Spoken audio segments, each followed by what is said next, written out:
Crystal of Wisdom presents Mastery over one's passions is a characteristic of greatness of spirit.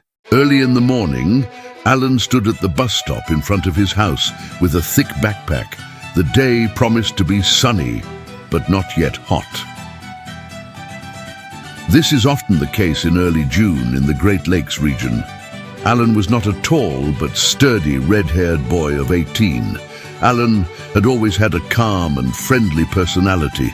He didn't like to argue with anyone or prove anything, and he preferred not to get involved in school conflicts. This year was a significant event in his life. He graduated from school. Alan turned around. His mom looked out the window of his house. She waved her hand at Alan. Alan smiled and thought, "It's going to be okay, Mom. Don't worry about it. I'll be back soon." And waved silently. At that time, a school bus pulled up to the bus stop and Alan got on the bus. The bus door closed behind him. There were several people already seated on the bus. They were all graduates of the local school and, of course, had known each other for a long time. Alan made his way to the back row and sat down in an empty seat. The bus was noisy. The loudest was Max's voice. He was the most vocal, played the guitar, and liked to sing songs loudly. This time, Max was with his guitar. Alan looked around at the others. Kelly.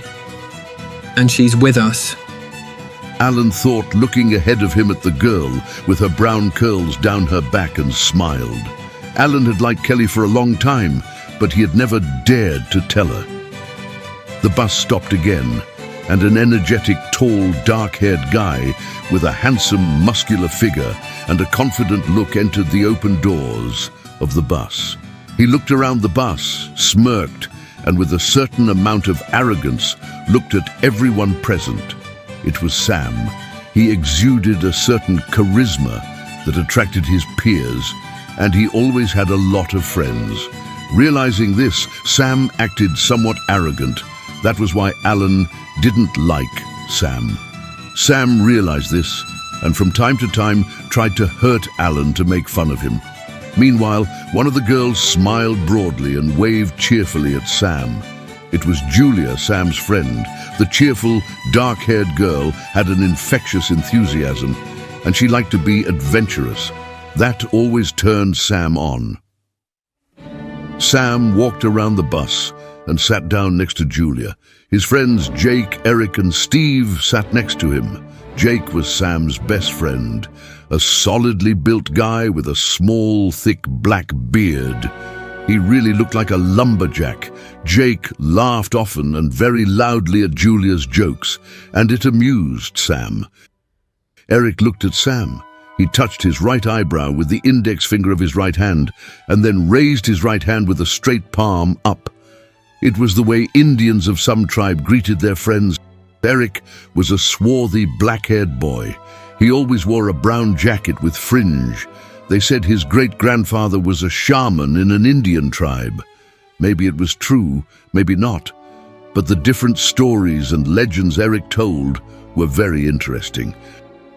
Sam smiled at Eric and greeted him with the same gesture.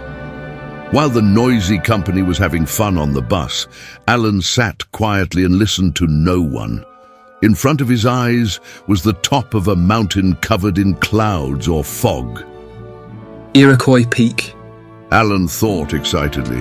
I'm coming to you.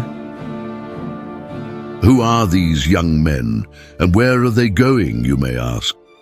And it all began like this. One day, at the beginning of summer in a northern town, graduates of the local school decided to go on a hiking trip to the mountains. The thing is, there has been a belief in this town for many years that after graduating from high school, one must climb Iroquois Peak in the heart of the Adirondack Mountains. It is said to be the place where young people can learn about themselves and make decisions about their adult lives.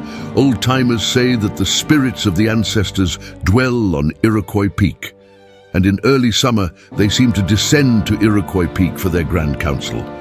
And if you are on Iroquois Peak at that time and ask the spirits, they will tell you your future. Of course, that's just an old belief. But strangely enough, Every year, some of the local high school graduates climb Iroquois Peak. Not all of them, of course, but only those who believed in it or wanted to believe in this legend. And there were those who climbed out of curiosity. But what was surprising, those high school graduates who had once climbed Iroquois Peak at the very beginning of summer never told anyone anything about it afterward. Why? Nobody knew. And so those who didn't believe in the legend continued not to believe in it. And for the rest of us, the legend became a secret. And every year, new graduates dreamed of climbing Iroquois Peak. And so it was this time. A group of high school graduates gathered on Iroquois Peak. Climbing Iroquois Peak was not a difficult task for the locals, because in this town, children often went to the nearby forest and climbed the nearby peaks. But climbing Iroquois Peak was not an easy walk either. Meanwhile, the bus pulled into North Creek, the final stop. The friends gathered their bags and backpacks and with cheerful conversations got off the bus. The rest of the way was on foot. Somewhere out there, far away, was Iroquois Peak. But the friends tried not to think about it. It was so beautiful around that one could stand and admire the beauty of the forest and mountains for hours. Somewhere very close, the Hudson was carrying its waters. And they went on their way toward the Adirondack Mountains. Eric led the way. Following him, Sam led his friend Julia by the hand. Next to him was Big Jack. He was carrying the biggest backpack and the tent. Alan had to carry the tent too. But he didn't mind, as usual, and walked silently, glancing at Kelly and trying to keep up with everyone else. As you have already noticed, there were not only guys, but also girls. So it was decided to walk at a leisurely pace, somewhere closer to Iroquois Peak, to pitch tents and spend the night, and early in the morning to start climbing Iroquois Peak. Further, according to the legend, it was necessary to descend from the summit and to swim in Lake Colden. It was symbolic. It was believed to wash away all the hardships of the past before beginning a new, happy life. And so, when most of the way to Iroquois Peak was passed, surrounded by tall pine trees that whispered secrets to the wind, the friends found a suitable place to camp and stay overnight. The guys began to put up the tents, and the girls got busy preparing food. "We should bring wood and make a fire," Sam said, and grinned at Alan. Alan sighed habitually, took an axe and went to gather wood for the fire. The sun had already begun to descend from the sky. The fire was already burning brightly. The girls were finishing preparing food for dinner. The company sat around the crackling fire. Julia softly told a joke and looked at Alan. Everyone laughed. Their laughter filled the air, mingling with the serene sounds of nature. The loudest laugh was from a throaty Jake. Then Max pulled out his guitar and began to sing. The company picked up his songs. It began to get dark. Everyone noticed that they were very tired during the day. Is it true what they say that the spirits of the ancestors descend to Iroquois Peak? When do they descend? During the day or at night? Gwen asked. "Really? Said Eric in a mysterious voice. But you have to ask them to do it." Said Eric in an equally mysterious voice, and everyone laughed merrily again. Then Eric began to tell his stories and legends. The smoke of the fire was rising upwards, adding mystery to Eric's stories. Everyone listened to Eric with interest. But gradually everyone began to think about something different. The friends began to disperse one by one to their tents for the night. Tomorrow they were going to climb Iroquois Peak. Only Eric, Sam, and Julia were left by the fire. "I'm going to bed." Julia said. "Good night." "Good night." Said Sam. "It's late. Let's go to the tents." Eric said to Sam. "You go, I'll be right there." Sam answered him. Eric went into the tent and Sam stayed alone by the fire. The embers of the fire crackled with heat and the smoke rose to the top. Mastery over one's passions is a characteristic of greatness of spirit. Sam suddenly heard. Eric, are you kidding me? Sam said in a low voice and looked around. There was no one around. Sam looked around again, no one, and he thought he saw the image of an old man in the smoke. Don't forget, Sam, mastery over your passions is a characteristic of greatness of spirit. Sam heard it again. It can't be. Sam said to himself and shook his head. We should go to bed. Sam put out the fire and went to his tent. Early in the morning, Eric was the first to wake up and woke Jake up. Whoa, ho, ho! Jake shouted loudly, and everyone started to wake up. It was decided to leave the tents and things here and take only the essentials with us, so that it would be easier to climb to the top of Iroquois Peak, and on the way back to the summit to collect tents and things. Having had a quick breakfast, the company set off on the way to Iroquois Peak. We had to walk up the mountain slopes all the time. This made the road more difficult. The boys kept helping the girls up. The difficulty of the journey was made worse by the morning fog. At some point, Sam fell a little behind, and Alan, as usual, went last. And then Sam felt a hard push.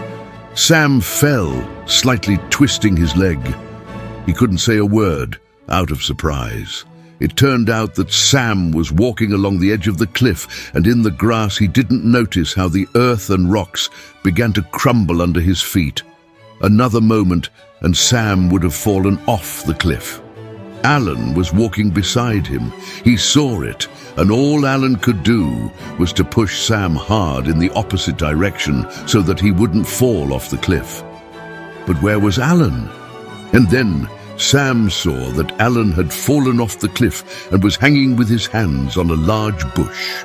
Help me. Alan whispered. No way. Sam thought arrogantly. That I'd help you? Who the hell are you? You're a loser. You're holding on to a bush, so get out on your own. Sam kept thinking. Yep, but that red-headed guy just saved me. Sam kept thinking. It wouldn't cost me anything to give him a hand and pull Alan out. But what will my friends say? Sam reached out to that loser? Sam kept thinking. Never. Let him make his own way. It's his destiny. Sam smirked, and then Sam thought he heard the mysterious voice in the fog again, telling him, He saved you, Sam. Mastery over your passions is a characteristic of greatness of spirit. Sam looked into Alan's eyes. They were full of despair. Suddenly, something turned inside Sam. Like a fast movie, his high school years flashed before Sam's eyes, and he felt ashamed of himself. He used to think that by belittling the weak, he was magnifying himself in the gasps of his friends. It had been so amusing. But now, a great shame for his actions overcame Sam. His brown eyes glittered. Trying not to lean on his sprained leg, Sam reached out and grasped Alan's hand tightly. With all his strength and his other foot firmly planted on the rock, Sam pulled Alan up. It turned out that Alan had scratched himself badly when he had fallen and clung to the bush. Sam put his arm around his shoulders. Thanks, Alan. You're a real friend. Sam said. Alan shrugged silently. Forgive me if I've been wrong somewhere. Sam continued. I realized a lot of things today. Alan looked at Sam in surprise and again only shrugged. How's your leg? Alan asked, seeing that Sam was limping on one leg. Here, take this. And Alan handed Sam a stick that looked like a staff. It will help you walk. Meanwhile, the group had gone ahead without noticing what had happened, leaving Alan and Sam behind. But they soon found that Alan and Sam were not with them, and they looked around in bewilderment. The fog was beginning to clear, and they saw Sam and Alan coming toward them. Where have you been? Julia asked them. We were about to go looking for you. What were you two doing up there? Jake asked loudly and laughed out loud. Julia, Steve, and Eric laughed too. Alan is a real friend. Sam told them and put his arm around Alan's shoulder. Did the fog do that to you? Julia asked cheerfully. Jake, Steve, and Eric just shrugged their shoulders. Kelly came up to Alan and asked. Did you hurt yourself badly? Alan was very surprised. No, not badly. Alan replied. Thanks for your concern, Kelly. Kelly smiled. They walked on, trying to keep close to each other so that something else wouldn't happen. And so they climbed to the rocky summit of Iroquois Peak. How beautiful and majestic it was here. The trees remained below their feet, and mysterious clouds floated by. The views of Mount Marcy, Mount Colden, Algonquin Peak, and the sheer cliffs of Wallface were breathtaking. And below was the beautiful Lake Colden. For several long minutes, the friends stood silently on the summit and admired the stunning views. A cool wind was blowing, but no one noticed it. Everyone was mesmerized and staring into the distance. What were they thinking at that moment? No one knows. Maybe they were asking the spirit for advice, or maybe they heard it in the clouds flying by, each to his own, or maybe they didn't. No one knows, and no one ever will, because those high school graduates who once climbed Iroquois Peak at the very beginning of summer never told anyone anything about it afterward. Eric was the first to wake up. It's time to go back, he said mysteriously, and the group began the long, steep descent to Lake Colden. Once down, the group plunged into the lake. The water was still cold, but how beautiful it was, like life-giving moisture after a long journey. It seemed that the water washed away all the problems from the body, and it became incredibly easy, but you can't sit in cold water for long.